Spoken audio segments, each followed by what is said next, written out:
খবরের শুরুতেই দেখে নেব আজকে সংবাদ শিরোনাম। ঘাটাল মাস্টার প্ল্যান বিজেপি করবে, মুখ্যমন্ত্রীর পাল্টা এবার বড় বার্তা শুভেন্দুর।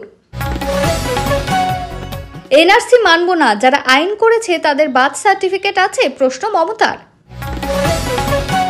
যোগী রাজ্যে বাংলাদেশি সন্দেহে বাংলা শ্রমিককে বেধড়ক মার পুলিশের, ভর্তি হাসপাতালে। গোটা বাংলাকে শেষ করে দিয়েছে তৃণমূল সরকারকে আক্রমণ শুভেন্দু অধিকারীর। ফের গুলি চলল কপিলের কানাডার ক্যাফেতে, পরের হামলা মুম্বাইতে শাসানি দুষ্কৃতীদের। এবার 100% শুল্ক বোমা ট্রাম্পের, চীন জাপান না ভারত বেশি ক্ষতিগ্রস্ত হবে। না জেনে ফর্ম ফিল আপ করবেন না, ভোটার তালিকা থেকে নাম বাদ দিতে পারে মুখ্যমন্ত্রী। অশ্লীল ভিডিও ছড়িয়েছে কারা, দিলীপের অভিযোগের ভিত্তিতে মামলা দায়ের লালবাজারের। ঝড় বৃষ্টিতে যে কৃষকদের মাঠ ডুবে গিয়েছে তাদের জন্য শস্য বীমা আছে, মুখ্যমন্ত্রী। ভাষা সন্ত্রাস মানব না, ভিন রাজ্যে বাঙালি হেনস্থার প্রতিবাদে ফের গর্জে উঠলেন মমতা। বিপর্যস্ত উত্তরকাশীতে অব্যাহত উদ্ধার কাজ, উদ্ধার সত্ত্বর এখনো নিখোঁজ 50। কঠিন মূল্য চোকাতে প্রস্তুত আছি, ট্রাম্পের হুমকির পাল্টা জবাব দিলেন প্রধানমন্ত্রী। আগামী সপ্তাহ থেকেই বাংলায় চলবে প্রথম এসি লোকাল ট্রেন, জেনে নিন রুট, ভাড়ার তালিকা সহ বিস্তারিত। সক্রিয় ঘূর্ণাবর্তের জেরে বঙ্গে ফের ভারী বৃষ্টির পূর্বাভাস, কতদিন চলবে এমন আবহাওয়া। গাজায় জ্বালানি ঘাটতি সংকটজনক, বাড়ছে মৃতের সংখ্যা, নতুন করে মৃত্যু 44 জনের। এবার আসছি বিস্তারিত খবরে। ভিডিওটি ভালো লাগলে লাইক করুন এবং আমাদের ইউটিউব চ্যানেলটি সাবস্ক্রাইব করে আমাদের সঙ্গে থাকুন। ঘাটাল মাস্টার প্ল্যান বিজেপি করবে, মুখ্যমন্ত্রীর পাল্টা এবার বড় বার্তা শুভেন্দুর। পাখির চোখ 26-এর ভোট, এদিকে ভারী বর্ষণের জেরে ফের জল যন্ত্রণায় জর্জরিত রাজ্যের বাসিন্দারা। ঠিক এমন মুহূর্তেই দেবকে সঙ্গে নিয়ে ঘাটালে গিয়ে ঘাটাল মাস্টার প্ল্যান আটকে থাকার জন্য কেন্দ্রকে দায়ী করেছিলেন মমতা। পাশাপাশি তিনি ঘোষণা করেন রাজ্য সরকার 1,500 কোটি টাকা দিচ্ছে। ঠিক 48 ঘন্টা পর এবার ঘাটালকে নিয়ে বড় ঘোষণা, এবার রাজ্যের বিরোধী দলনেতা শুভেন্দু অধিকারী। পৃথিবীর সর্বশ্রেষ্ঠ মিথ্যেবাদী বলে আক্রমণ করে আজ উত্তর দিতে এসেছি বলেন শুভেন্দু। তিনি বলেন 34 বছর সিপিএম করেনি, 14 বছর মমতা করেনি, 26-এ বিজেপিকে আনুন। কেলেঘায় কোপালেশ্বরীর মতো ঘাটাল মাস্টার প্ল্যান বিজেপি করবে। রাজ্যের মন্ত্রী যখন কেন্দ্রীয় এজেন্সির অফিসে গিয়ে হাজিরা দিচ্ছেন, তখন রাজ্যের বিরোধী দলনেতা আক্রমণ শানাচ্ছেন রাজ্যের শাসক দলের এক স্টার সাংসদকে। ঘাটালের ছবি বলছে বঙ্গে বর্ষা ভারী, আর এই ঘাটালকে ঘিরে ঘুরছে বঙ্গ রাজনীতির চাকা। এনআরসি মানব না, যারা আইন করছে তাদের বার্থ সার্টিফিকেট আছে, প্রশ্ন মমতার। আগামী বছরই রাজ্যে বিধানসভা নির্বাচন, তার আগে ভোটার তালিকা সংশোধন এবং বাঙালি হেনস্থা ইস্যুতে তোলপাড় রাজ্য রাজনীতি। ঝাড়গ্রামের মঞ্চ থেকে এনআরসি নিয়ে তোপ দাগলেন মমতা বন্দ্যোপাধ্যায়। যারা নতুন আইন করছেন তাদের বার্থ সার্টিফিকেট আছে কিনা সে প্রশ্ন তুলেছেন মুখ্যমন্ত্রী। ভোটার তালিকা সংশোধনের নামে বিজেপি নয় ষড়যন্ত্র করছে বলে অভিযোগ মমতা। তার কথায় ভোটার তালিকায় নাম আছে কিনা তা আবার দেখতে হবে। কেন্দ্র নাম বাদ দিতে নতুন চক্রান্ত করছে, না জেনে ফর্ম ফিল আপ করবেন না। নতুন ভোটার যারা হচ্ছেন মনে রাখবেন বাবা মায়ের সার্টিফিকেট লাগবে, এটা ডবল ইঞ্জিন সরকারের চক্রান্ত, নাম বাদ দিয়ে বাংলাদেশে পাঠানোর চক্রান্ত। তিনি আরো বলেন যারা বাংলাদেশ থেকে আইন মেনে এসেছেন তারা এদেশের নাগরিক, অনুপ্রবেশকারী ইস্যু আমাদের হাতে নেই। কেন বলেছেন? চিঠি পাঠাচ্ছে কোচবিহার, আলিপুরদুয়ার, মতুয়াদের। আমাদের বাংলার মানুষরা লড়াই করলো, সংগ্রাম করলো, আর বিদেশি তোমরা একা স্বদেশী, এই জিনিস আমরা বরদাস্ত করব না, মানব না, রুখে দাঁড়াবো। ভিন রাজ্যে বাঙালি হেনস্থা নিয়ে আরো একবার তোপ দাগেন মমতা। তিনি বলেন প্রত্যেক মানুষের একটা ভাষা আছে, ভাষা তার সম্মান ও গর্ব, আর বলছে বাংলা ভাষাই নেই। এদের কি বলবো বলুন? নীরবে বুকটা ফেটে যায়। ওরা বাজে কথা বলে, আমরা বলতে পারি না, আমরা মর্মাহত, শোকাহত। মানুষের ওপর অত্যাচার হচ্ছে বাংলায়, 2000-এরও বেশি ফিরিয়ে এনেছি। গুরগাঁও, আসাম, রাজস্থান, মধ্যপ্রদেশে অত্যাচার করছে, বাংলাদেশে পাঠিয়ে দেওয়া হচ্ছে। ভোটের আগে বলবে টাকা নাও আর ভোট দাও। তুমি টাকা দেওয়ার কে? ওটা মাটির টাকা, তোমার টাকা নয়। সব দেবেন, নিজের ঠিকানা দেবেন না, নিজের ভাষা দেবেন না, নিজের অস্তিত্ব দেবেন না। বাংলা ভাষায় কথা বললেই বলছে রোহিঙ্গা। জাতীয় সঙ্গীত কোন ভাষায় লেখা? বাংলা ভাষা। যখন মানুষ বিপদে পড়ে ভেদাভেদ করে না, ভোটার লিস্ট আর ভাষার সম্মান কেউ ছাড়বেন না। মতুয়াদের ওপর মুম্বাইয়ে অত্যাচার হচ্ছে, মুম্বাইয়ে একজনকে খুঁচিয়ে খুঁচিয়ে খুন করে বস্তায় তোলা হয়েছে। নিজের ভাষায় কথা বলাটা কি অপরাধ? বলে রাখা ভালো, বাঙালি হেনস্থার প্রতিবাদে ইতিমধ্যেই পথে নেমে আন্দোলন শুরু করেছেন মমতা। গোটা বাংলাকে শেষ করে দিয়েছে তৃণমূল সরকারকে আক্রমণ শুভেন্দু অধিকারীর। ঘাটালে বিরোধী দলনেতা শুভেন্দু অধিকারী, দেখুন সরাসরি।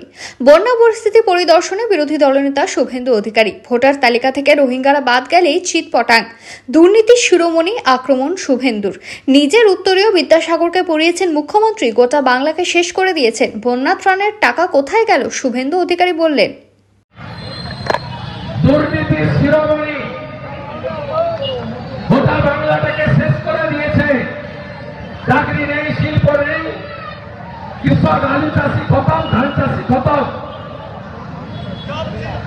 ৮,২০০ স্কুল বন্ধ, ৬,৮৮৮ শিল্প বন্ধ। 4. অশ্লীল ভিডিও ছড়িয়েছে কারা? দিলীপের অভিযোগের ভিত্তিতে মামলা দায়ের লালবাজারে। বিজেপির প্রাক্তন রাজ্য সভাপতি দিলীপ ঘোষের অভিযোগের ভিত্তিতে মামলা দায়ের করল কলকাতা পুলিশ। মঙ্গলবার বিকেলে লালবাজারের সাইবার থানায় এই এফআইআর দায়ের হয়। অভিযোগকারী দিলীপ ঘোষ নিজে। কিছুদিন আগে একটি অশ্লীল ভিডিও সোশ্যাল মিডিয়ায় ভাইরাল হয়। অভিযোগ ওঠে, ভিডিওয়ে যাকে দেখা গিয়েছিল তিনি দিলীপ ঘোষ। যদিও দিলীপ এই অভিযোগ উড়িয়ে দিয়ে দাবি করেন যে অশ্লীল ভিডিওয়ে যাকে ব্যক্তিকে দেখা গিয়েছিল সেই ব্যক্তি তিনি নন। সোশ্যাল মিডিয়াকে কাজে লাগিয়ে তাকে বদনামের ষড়যন্ত্র করা হচ্ছে। এই ব্যাপারে তিনি লালবাজারের সাইবার থানায় মেল পাঠিয়ে অভিযোগ জানান। গোয়েন্দা পুলিশ ওই অভিযোগের ভিত্তিতে প্রাথমিক অনুসন্ধান শুরু করে। তারপরে দিলীপ ঘোষের অভিযোগের ভিত্তিতে সাইবার থানায় দায়ের হয় এই মামলা।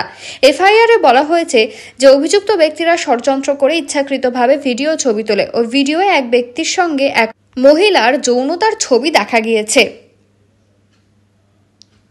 সোশ্যাল মিডিয়ায় ওই ব্যক্তি অভিযোগকারী বলে দাবি করা হয়েছে। ওই ভিডিওয়ে মহিলার মুখ ও শরীরের গোপন অংশ দেখানো হয়েছে। ওই চরম অশ্লীল ভিডিও অনলাইনে আপলোড করে তা বেআইনিভাবে ইন্টারনেটের মাধ্যমে ছড়ানো হয়েছে। পুলিশের সূত্র জানিয়েছে ওই এফআইআর এর ভিত্তিতে ইতিমধ্যে তদন্ত শুরু হয়েছে। ভিডিওটি তদন্তের স্বার্থে ফরেনসিকে পাঠানো হয়েছে।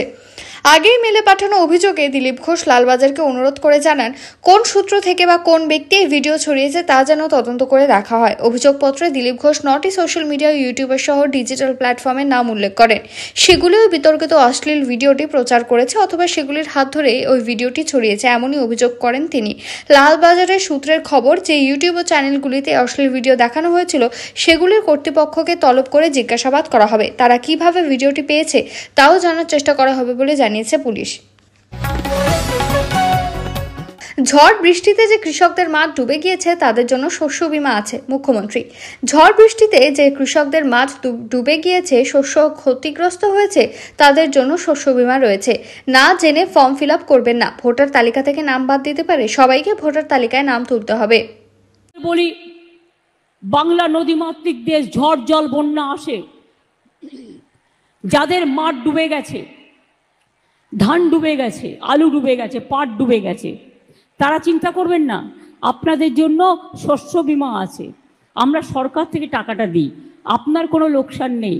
আপনার বরঞ্চ জমিটা উর্বর হয়ে আপনি আরও ভালো ফসল পাবেন, প্লাস আপনি ক্ষতিপূরণ পাবেন গভর্নমেন্ট থেকে। আপনারা চিন্তার ভারটা আমাদের উপর দিয়ে দিন। এবারেও কিন্তু বাংলা ধান উৎপাদনে ভারতবর্ষে প্রথম স্থান অধিকার করেছে। প্রথম স্থান অধিকার করেছে, মনে রাখবেন। এটা আমার কিষাণ ভাইদের, চাষি ভাইদের, ক্ষেত মজদুরদের গর্ব। বিপর্যস্ত উত্তরকাশীতে অব্যাহত উদ্ধার কাজ। উদ্ধার 70, এখনও নিখোঁজ 50। মেঘভাঙা বৃষ্টি ও হরপাবানে এখনও বিপর্যস্ত উত্তরকাশী। সেনার নেতৃত্বে চলছে উদ্ধার কাজও। বৃহস্পতিবার অন্তত 70 জনকে উদ্ধার করা সম্ভব হয়েছে। এখনও নিখোঁজ 50। এ পর্যন্ত ইতিমধ্যে 4 জনের মৃত্যুর কথা জানা গিয়েছে। দেরাদুনের স্কুল কলেজ অনির্দিষ্টকালের জন্য বন্ধ রাখা হয়েছে। গত মঙ্গলবার মেঘভাঙা বৃষ্টির জেরে হরপাবানে ধস নেমে জলের তোড়ে ভেসে গিয়ে মৃত্যু হয় 4 জনের। নিখোঁজ ছিল বহু। প্রকৃতির রুদ্ররোষে নৈনিতাল, তেহরি, চামলি, রুদ্রপ্রয়াগ, আলমোড়া বা বাগেশ্বর জেলা কার্যত অবরুদ্ধ হয়ে পড়ে। দেবভূমির উত্তরকাশীর ধারারিল গ্রামে হাড়হিম করা ভিডিও দেখে শিউরে উঠেছে নেটিজেন। সংবাদ সংস্থা পিটিআই জানিয়েছে, হরপাবানে বহু বাড়িঘর তো বটেই, গ্রামে থাকা অন্তত 20 থেকে 25টি হোটেল এবং হোমস্টে ভেসে গিয়েছে। ক্ষীরগঙ্গা নদীর অববাহিকা অঞ্চলে গ্রামের ভয়ঙ্কর প্রাকৃতিক বিপর্যয়ের ভিডিও ভাইরাল হয়েছে সোশ্যাল মিডিয়ায়। সেখানে দেখা গিয়েছে জলে তরে যাচ্ছে বাড়ি ও দোকান। দেবভূমির উত্তরকাশীর ধারালি গ্রামের হাড়হিম করা ভিডিও দেখে শিউরে উঠছেন নেটিজেনরা। ভাষা সন্ত্রাস মানব না, ভিন রাজ্যে বাঙালি হেনস্থার প্রতিবাদে ফের গর্জে উঠলেন মমতা। ভিন রাজ্যে বাঙালি হেনস্থার অভিযোগে উত্তাল রাজ্য রাজনীতি। তার প্রতিবাদে একাধিকবার সুর চড়িয়েছেন মমতা বন্দ্যোপাধ্যায়। বৃহস্পতিবার বিশ্বকবি রবীন্দ্রনাথ ঠাকুরের প্রয়াণ দিবসে আরও একবার তোপ দাগলেন তিনি। শপথ নিলেন বাংলার ওপর ভাষা সন্ত্রাস মানব না। ঝাড়গ্রামে আদিবাসী দিবসের অনুষ্ঠানের সূচনার আগে এক্স হ্যান্ডেলে মমতা বন্দ্যোপাধ্যায় লেখেন, বিশ্বকবি রবীন্দ্রনাথ ঠাকুরের প্রয়াণ দিবসে আমাদের প্রাণের ঠাকুরকে জানায় আমাদের অন্তরের শ্রদ্ধা ও প্রণাম। বছরের প্রতিটি দিনে প্রতিটি মুহূর্তে তিনি আমাদের ঘিরে রয়েছেন। বিশেষত আজ শুধু বাংলা ভাষা বলার জন্য বাঙালির ওপর যখন সন্ত্রাস নেমে এসেছে, তখন তিনি আমাদের লড়াই করার প্রেরণা। রবীন্দ্রনাথ বাংলা ভাষার সর্বকালীন শ্রেষ্ঠ প্রতিভা। আজ যখন তার ভাষার ওপর আক্রমণ নেমেছে, আমরা তখন দুঃখিত, ব্যথিত ও মর্মাহত। চিত্ত যেথা ভয় শূন্য, উচ্চ সেথা শির। সেই ভারতের নির্মাণে রবীন্দ্রনাথই আমাদের ধ্রুবতারা। রবীন্দ্রনাথের শান্তিনিকেতন থেকে তাকে প্রণাম জানিয়ে আমরা ভাষা সন্ত্রাসের বিরুদ্ধে আন্দোলন শুরু করেছি। যতদিন এই বাংলা বিদ্বেষ চলবে, আমরা লড়াই চালিয়ে যাব। আর এই লড়াইয়ের পথে রবীন্দ্রনাথই আমাদের পথ নির্দেশক। আজ আমাদের নতুন করে শপথ নেওয়ার দিন। বাংলার ওপর ভাষা সন্ত্রাস মানব না। কঠিন মূল্য চোকাতে প্রস্তুত আছি, ট্রাম্পের হুমকির পাল্টা জবাব দিলেন প্রধানমন্ত্রী। রাতারাতি ভারতের ওপর ট্যারিফ দ্বিগুণ করে দিয়েছেন মার্কিন প্রেসিডেন্ট ডোনাল্ড ট্রাম্প। চুপ করে রইলেন না প্রধানমন্ত্রী নরেন্দ্র মোদীও।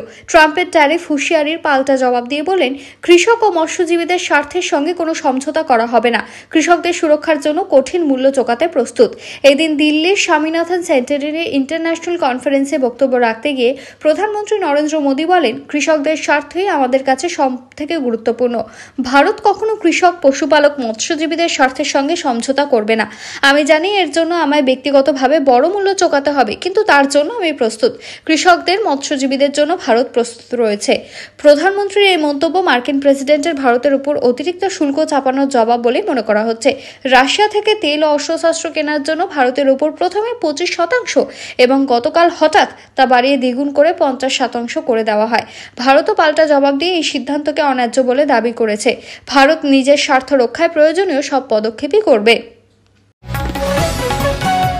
আগামী সপ্তাহ থেকে বাংলায় চলবে প্রথম এসি লোকাল ট্রেন। জেনে নিন রুট, ভাড়ার তালিকা সহ বিস্তারিত। রেল যাত্রীদের জন্য সুখবর, বাংলায় চালু হচ্ছে প্রথম এসি লোকাল ট্রেন। এই ট্রেন নিয়ে যাত্রীদের মনে জল্পনা চলছিল দীর্ঘদিন ধরেই। এবার সব জল্পনা উড়িয়ে অবশেষে ঘোষণা হলো দিনক্ষণ এবং ভাড়ার বিস্তারিত। ঠিক যেন স্বপ্নপূরণ। এবার রেল যাত্রীদের জন্য চালু হচ্ছে বাংলার প্রথম এসি লোকাল ট্রেন। এই ট্রেন নিয়ে যাত্রীদের মনে জল্পনা চলছিল দীর্ঘদিন ধরে। প্রথম দিকে শিয়ালদা থেকে মেইন লাইন রানাঘাট পর্যন্ত ছুটবে এসি লোকাল ট্রেন।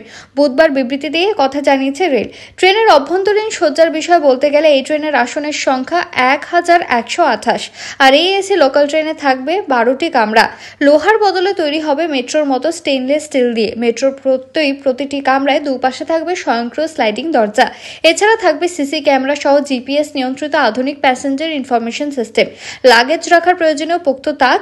আর এই এসি লোকাল ট্রেনের গতিবেগ হবে প্রতি ঘন্টায় 110 কিলোমিটার। অফিস ফেরত হোক বা পরিবারের সঙ্গে ঘুরতে যাওয়া যাতে আর কষ্টকর না হবে, তার জন্যই এই বিশেষ ব্যবস্থা নিয়েছে রেল। পূর্ব ভারতের মধ্যে বাংলাতেই প্রথম এই ট্রেন চালু করতে চলেছে ভারতীয় রেল। এই ট্রেনের শিয়ালদা থেকে দমদম পর্যন্ত ভাড়া হবে 35 টাকা, আর মান্থলি করলে পড়বে 620 টাকা। ব্যারাকপুর পর্যন্ত 7 টাকা, আর মান্থলি করলে পড়বে 1275 টাকা। নৈহাটি এবং রানাঘাট পর্যন্ত যথাক্রমে 90 এবং 120 টাকা। মান্থলি করলে পড়বে যথাক্রমে 1810 এবং 2430 টাকা। সক্রিয় ঘূর্ণাবর্তের জেরে বঙ্গে ফের ভারী বৃষ্টির পূর্বাভাস। কতদিন চলবে এমন আবহাওয়া? বর্ষণ থেকে এখনই মুক্তির পূর্বাভাস দিচ্ছে না আবহাওয়া দপ্তর। উপরন্তু আগামী কয়েকদিন ভারী বৃষ্টিতে ভিজবে দক্ষিণবঙ্গ। উত্তরবঙ্গে আজ বৃষ্টিপাতের কমলা সতর্কতা জারি করেছে হাওয়া অফিস। মৌসুমী অক্ষরেখা হিমালয়ের পাদদেশে অবস্থান। মধ্য বাংলাদেশে রয়েছে ঘূর্ণাবর্ত। বিহার থেকে বাংলাদেশ পর্যন্ত অক্ষরেখা, যেটি গাঙ্গেয় পশ্চিমবঙ্গের উপর দিয়ে গিয়েছে, এর টানে প্রচুর জলীয় বাষ্প ঢুকছে রাজ্যে। আগামী কয়েকদিন বাংলার একাধিক জায়গায় বৃষ্টিপাতের সম্ভাবনা। দক্ষিণবঙ্গে আজ পূর্ব বর্ধমান, বাঁকুড়া, হুগলি, নদিয়া, উত্তর এবং দক্ষিণ 24 পরগনা জেলায় ভারী বৃষ্টির সম্ভাবনা বেশি থাকবে। কাল পশ্চিমের জেলায় ভারী বৃষ্টির পূর্বাভাস। উত্তরবঙ্গে আজ অতি ভারী বৃষ্টির সতর্কতা। দার্জিলিং, কালিম্পং, জলপাইগুড়ি, আলিপুরদুয়ার জেলায়। কোচবিহারে ভারী বৃষ্টির সতর্কতা। মালদা, উত্তর ও দক্ষিণ দিনাজপুর জেলায় বজ্রবিদ্যুৎ সহ বৃষ্টির সঙ্গে 30 থেকে 40 কিলোমিটার বেগে দমকা ঝোড়ো বাতাস বইবে। দক্ষিণবঙ্গের আবহাওয়া। বৃহস্পতিবারও বিক্ষিপ্তভাবে ভারী বৃষ্টির পূর্বাভাস। বৃষ্টি বাড়বে দক্ষিণবঙ্গের জেলাগুলিতে। পূর্ব বর্ধমান, বাঁকুড়া, হুগলি, নদিয়া, উত্তর ও দক্ষিণ 24 পরগনা জেলায় ভারী বৃষ্টির সম্ভাবনা থাকবে। বাকি জেলায় বজ্রবিদ্যুৎ সহ বৃষ্টির সম্ভাবনা থাকবে। বজ্রবিদ্যুৎ সহ হালকা থেকে মাঝারি বৃষ্টি, সঙ্গে আবার 30 থেকে 40 কিলোমিটার গতিবেগে দমকা ঝোড়ো বাতাস। শুক্রবার পুরুলিয়া, বাঁকুড়া, পূর্ব পশ্চিম মেদিনীপুর, পূর্ব পশ্চিম বর্ধমান, বীরভূম ও মুর্শিদাবাদ জেলায় ভারী বৃষ্টি। বাকি জেলায় বিক্ষিপ্ত বৃষ্টি, বজ্রবিদ্যুৎ সহ হালকা থেকে মাঝারি বৃষ্টি, সঙ্গে 30 থেকে 40 কিলোমিটার গতিবেগে দমকা ঝোড়ো বাতাস বইবে। শনি, রবি ও সোমবার ও মঙ্গলবার দক্ষিণবঙ্গের সব জেলাতেই বজ্রবিদ্যুৎ সহ 2-1 পশলা বৃষ্টির সম্ভাবনা থাকবে। সামান্য বাড়বে তাপমাত্রা, তার থেকে বাড়বে আর্দ্রতাজনিত অস্বস্তি। বাতাসে জলীয় বাষ্পের পরিমাণ বেশি থাকাতে অস্বস্তি বাড়বে। উত্তরবঙ্গের আবহাওয়া, বৃহস্পতিবার বৃষ্টি বাড়বে উত্তরবঙ্গে। ফের অতি ভারী বৃষ্টির সতর্কতা দার্জিলিং, কালিম্পং, জলপাইগুড়ি, আলিপুরদুয়ার জেলায়। কোচবিহারে ভারী বৃষ্টির সতর্কতা। মালদা, উত্তর ও দক্ষিণ দিনাজপুর জেলায় বজ্রবিদ্যুৎ সহ বৃষ্টি থেকে 30 থেকে 40 কিলোমিটার গতিবেগে দমকা ঝোড়ো বাতাস বইবে। শুক্রবার, শনি, রবিবার 3 দিন ভারী বৃষ্টির বিক্ষিপ্তভাবে উত্তরবঙ্গে। দার্জিলিং, কালিম্পং, আলিপুরদুয়ার, কোচবিহার, জলপাইগুড়ি এই 5 জেলায় বিক্ষিপ্তভাবে ভারী বৃষ্টি চলবে। সোমবারে ফের অতি ভারী বৃষ্টির সতর্কতা উত্তরবঙ্গে। অতি ভারী বৃষ্টি হবে জলপাইগুড়ি, কালিম্পং, আলিপুরদুয়ার জেলায়। ভারী বৃষ্টি দার্জিলিং ও কোচবিহার জেলায়। মঙ্গলবারও বিক্ষিপ্তভাবে ভারী বৃষ্টি। দার্জিলিং, কালিম্পং, আলিপুরদুয়ার, কোচবিহার, জলপাইগুড়ি এই 5 জেলায় বিক্ষিপ্তভাবে ভারী বৃষ্টির সম্ভাবনা রয়েছে। 11. গাজায় জ্বালানি ঘাটতি সংকটজনক, বাড়ছে মৃতের সংখ্যা। নতুন করে মৃত্যু 44 জনের। গাজায় ভয়াবহ রূপ নিয়েছে দুর্ভিক্ষ। অনাহারে জর্জরিত হয়ে বাড়ছে মৃতের সংখ্যা। এক প্রকার মৃত্যু মিছিলে পরিণত হয়েছে গাজা উপত্যকা। সামান্য খিদের জ্বালায় হাহাকার করছে গাজাবাসীরা। ইসরায়েলি হামলায় নতুন করে গাজায় মৃত্যু হয়েছে 44 জনের। অনাহারে ধীরে ধীরে গ্রাস করছে গোটা গাজাকেই। অসুস্থ, ক্ষুধার্ত ও নিঃস্ব মানুষের মৃত্যু যেন থামছেই না। খাদ্য সংকটের পাশাপাশি ব্যাপক জ্বালানি সংকটও দেখা গিয়েছে গাজায়। জ্বালানি সরবরাহ বন্ধ করেছে ইসরায়েল, যার ফলে মুখ থুবড়ে পড়েছে গাজার স্বাস্থ্য ব্যবস্থা। জ্বালানি সংকটে একের পর এক বন্ধ হয়ে যাচ্ছে হাসপাতালগুলো। রাষ্ট্রপুঞ্জ জানিয়েছে সময়ের আগে জন্ম নেওয়া 100টিরও বেশি বাচ্চা জ্বালানির অভাবে জীবন মারাত্মক ঝুঁকিপূর্ণ অবস্থায় রয়েছে।